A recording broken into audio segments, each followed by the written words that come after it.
Well, hello, and welcome back to Read Becca. It's time for my weekly chatty catch-up on everything I've read, everything I'm currently reading, and everything I'm looking forward to reading, as well as some general lifey chit-chat. And as you can see, I have an assistant today. This is Chloe. She decided to come right over here as soon as I sat down to start filming from the other side on the couch. So we'll see how long she decides to stay here, and we'll talk about her later. So, on to the books. I read very little this week, in fact, though I do have a couple of books to wrap up anyway, which is great. So the first is Being Mortal by Atul Gawande. This is a book about end of life, generally elder care, those sort of topics, and the ways that we in Western society don't approach or talk about those topics. I really enjoyed this. So this is going to come across as probably a very negative discussion of a book I really liked. I feel like that's a problem I run into a lot. But I really enjoyed this, and I think it is a great intro to those topics, to thinking through the kinds of things you would want to discuss with someone as you're approaching end-of-life care, or even before that. But I think his biases were very, very apparent. And also, this was not really what I expected it to be. I was expecting it to be more robust, and it's not a super long book, so I wasn't expecting like deep dives, but I was expecting a little more maybe balance, because maybe half of this book is dedicated to specifically elder care, things like nursing homes and assisted living versus in-home care, that kind of thing. And I wasn't expecting that balance to be so high versus the kind of discussions and communication we need to have. I was expecting that to be much more prominent. But I think it served its purpose in terms of talking about some of the problems of those things. But back to what I said about the biases, he very, very clearly is coming from a perspective where, looking at his family back in India, he sees it in a somewhat rosy light that his grandfather lives with the family right up to an old age, and kind of is still going and is still taken care of and isn't really seen as a burden. But then at the same time, he kind of ignores that he acknowledges problems and just hand waves them away. Like things like the family, the next generation wanting to themselves become the patriarchs of the family and not being able to step up into that spot because grandpa hasn't died, basically. Them waiting for inheritance to move forward into taking over businesses and that kind of thing. And the generational tensions that creates, he doesn't ever really acknowledge that is an aspect that he should be considering and is a problem that he should give way to. So there are definitely present biases. This is also much more memoir and anecdotes than I was expecting, rather than like research. And again, back to the robustness, I was sort of expecting more of that side of things. And instead, it's his personal experiences as a medical professional and with people in his life going through end-of-life care and things that he feels like he should have discussed with people, or things that improved end-of-life for others. Things that I really wanted to be there that are barely there, things like euthanasia. And the complexity of that, the nuance to that, the ways that I think society is coming around to it, is not really covered in here at all. And I found that kind of interesting because, again, for an end-of-life book, he just kind of mentions that, yes, euthanasia is a thing, and it's increasingly becoming accessible in these certain places listed. And then he kind of gives an anecdote where he ran into someone who was pursuing that as an option. And he felt that it maybe was too early. But he felt that based on his perception that, well, they held off and then they did have moments of joy after that. Well, that's his metric. That may not have been their metric for it being the right time. It may have been the correct time for them earlier based on their metrics. And so again, he's applying his own biases about what he feels quality of life is. And I don't feel that was really strongly addressed here either. The quality of life versus quantity of life focus in the Western world, I thought should have been a very prominent element of this. But he continues to focus on the sort of medical side of things, which is where he's coming from. So that's understandable. And the ways that the medical profession is always going for the most aggressive treatment course without taking into account that quality versus quantity discussion.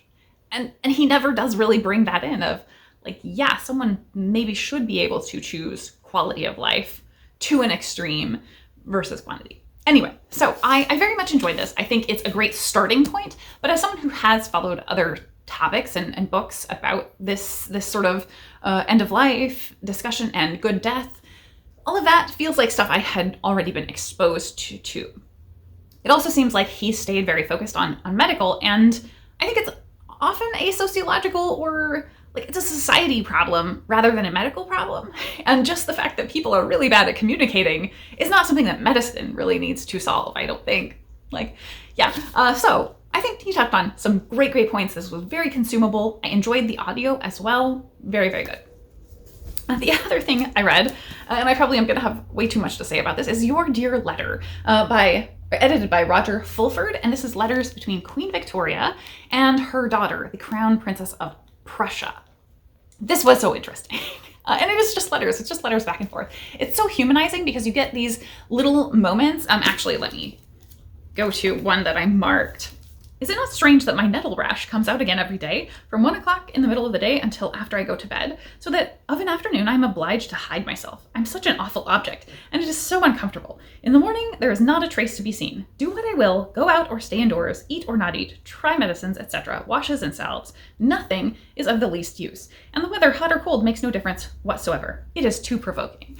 So very humanizing little moments of them just candidly communicating with each other.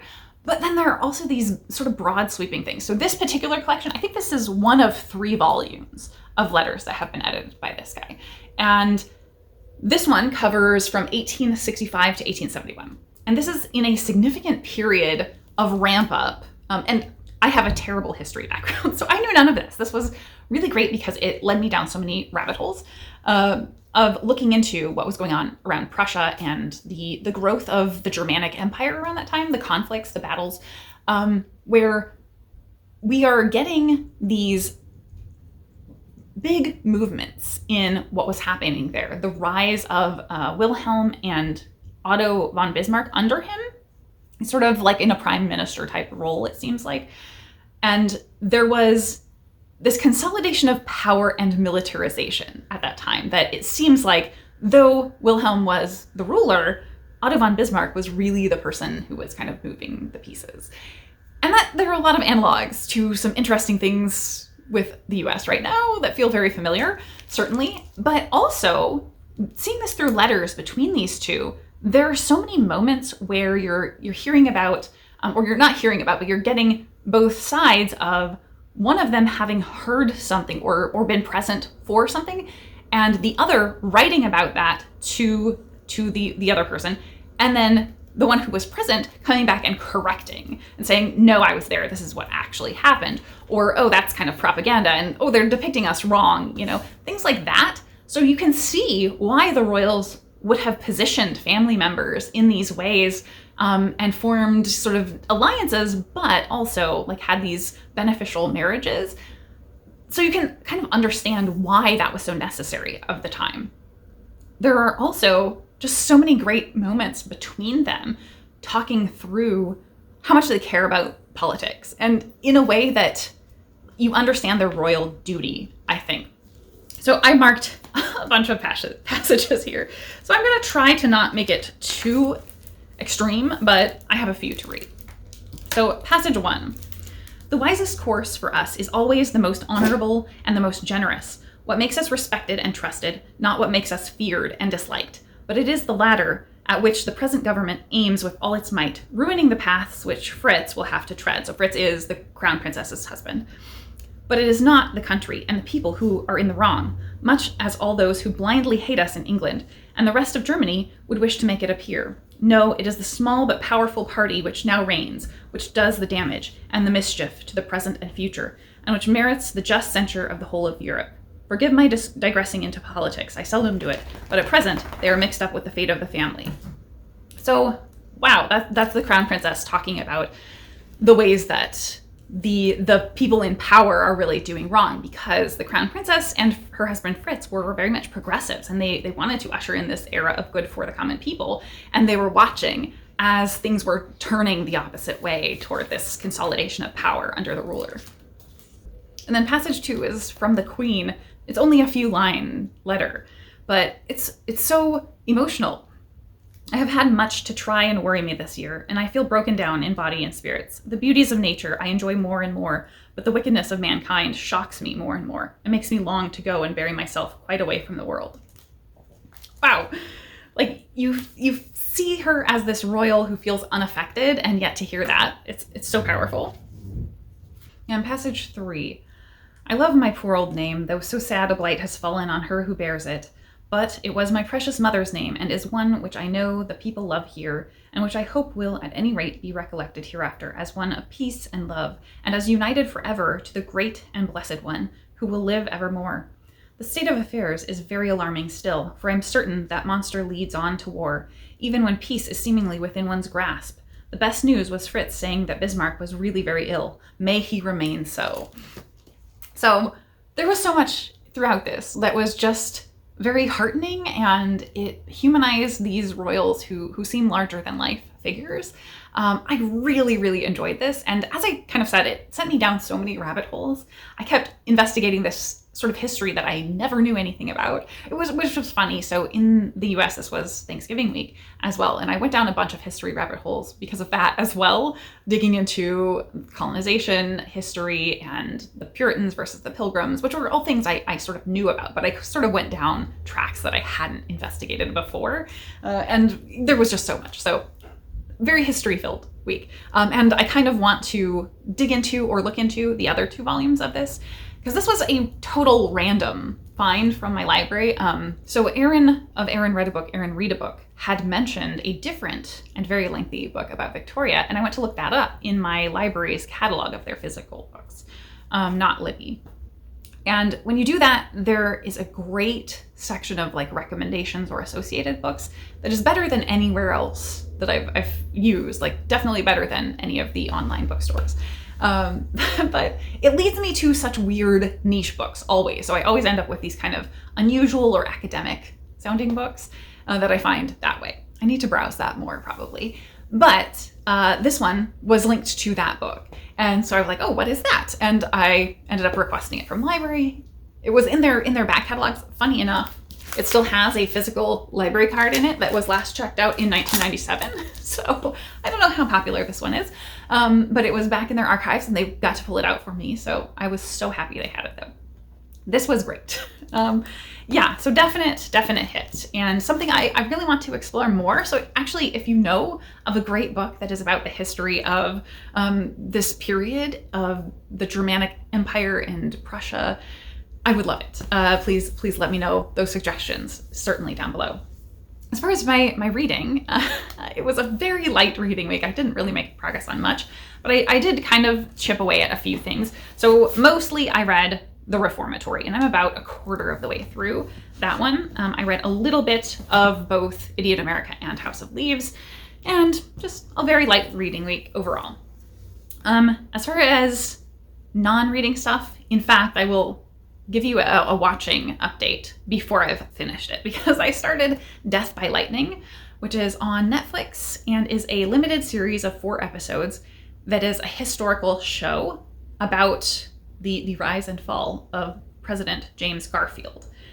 And it is fascinating. So I've only watched the first 2 of the 4 episodes, but I'm certain there's nothing that could happen in the next 2 episodes that I really could have my opinion changed. That it's so good, so fantastic, so well done, so well acted at every level. So Michael Shannon is playing James Garfield.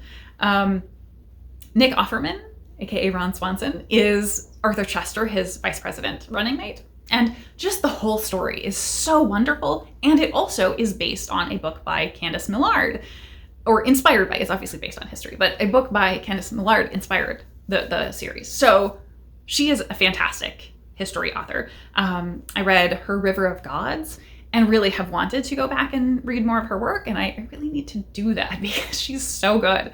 I think I read River of Gods last year for the BookTube Prize nonfiction. It's fantastic. So that I'm enjoying so much, and you should go immediately check it out. Because weirdly, Heather Cox Richardson had actually mentioned James Garfield as this very interesting figure in history like a week ago, I think, in her live streams, and just kismet that this kind of came out a little bit after. her having talked about it. So I don't know if she was aware of it coming out or what, but fantastic show. Really, really good. So I'm loving that. That is about all I've watched this week. Very little watching time as well. So I suppose with that, onward to the life update, which is where everything is. So I kind of took a pause on everything because I wouldn't say I was busy this week. Like I did have a lot of obligations. I had a few, and I think probably that was maybe more in last week. I can't remember how much I talked about this last week, but I did have several things that were scheduled and like I had appointments for and things, or had to be done because both end of year coming up and also because I needed to get them done around or before my birthday. So my birthday was this week. Things like just dumb stuff like renewing my driver's license. That all was going on and I had sort of already scheduled a lot of stuff. And then a friend planned to come out and visit me this week as well. So I had a friend here this week and we got out and saw all of the things around the area. And we went to some really cool events as well. I think my highlight was definitely going to see the Broadway touring company of Les Miserables. It was so good. It was so amazing. I had never seen it performed live. Obviously, I've seen the movie, but I'm a huge fan of musicals, so I do go see musicals maybe once or twice a year, a couple of times a year usually, but I've never seen Les Mis, and it was a fantastic staging. The cast were stellar. It was so good. Like at every level, it was a great experience. I think that was my top notch. We also got out to see Billy Collins touring for his new poetry book, Dog Show. He is the poet laureate of the US, or has been in the past. And I very much enjoyed the readings, the insight of the poems. And as a dog fan, I liked the nature of the dogs that he got into this. And I'm not a huge poetry lover, but like I really got the sense of the story he was telling through these very, very short poems. What's interesting is this, he told us the story of this being sort of a more accessible version of a really high-end limited printing that he had done for a publisher, a small press in the UK, I think. And it sounded like he doubled the amount of poems, got an artist to pursue on with illustrating most of these. So there are quite a lot of dog illustrations in here as well that are very cute. So just a really lovely, lovely little book, lovely event, I think, and I enjoyed the poems quite a bit. So that was a lot of things that we did. We filled our days, certainly. And then after that, so obviously we had Thanksgiving as well. We had nice weather. We had very nice weather. And then the night before Thanksgiving, we had cold winds blow in. So it went from like nice autumnal, a little foggy and, just perfect to winter. So it had switched over to winter on Thanksgiving. And Thanksgiving also, the shelter that I walk dogs at is closed, obviously, but they had a couple blocks for walking dogs. So I went in for the afternoon block and I was the only one doing large dogs. And so I think I walked 40 dogs in 2 hours because that was the only time that we had. So I was like going. My legs are still feeling it massively. I also took on 2 foster dogs because they were going to be stuck in crates. They're viral, so they were going to be stuck in crates and not able to be exposed to other dogs. Otherwise, the shelter was going to have to close intake. So I had 2 dogs. One of them has thankfully already been adopted. The other is still here, as you saw. That was Chloe. And it's a great time because this morning I woke up to being snowed in. So I'm glad she was not stuck crated at the shelter and snowed in when she wasn't going to be able to get out at all. Yeah, but it's kind of terrible because she really hates going out in it, and that's miserable.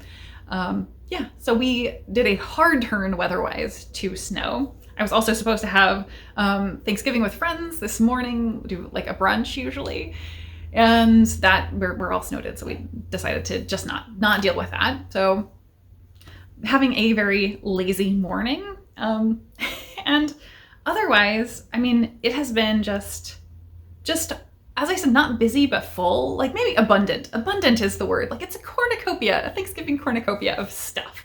And it feels very, very good. So I kind of took a really low-key day yesterday, and now obviously today seems to be very low-key.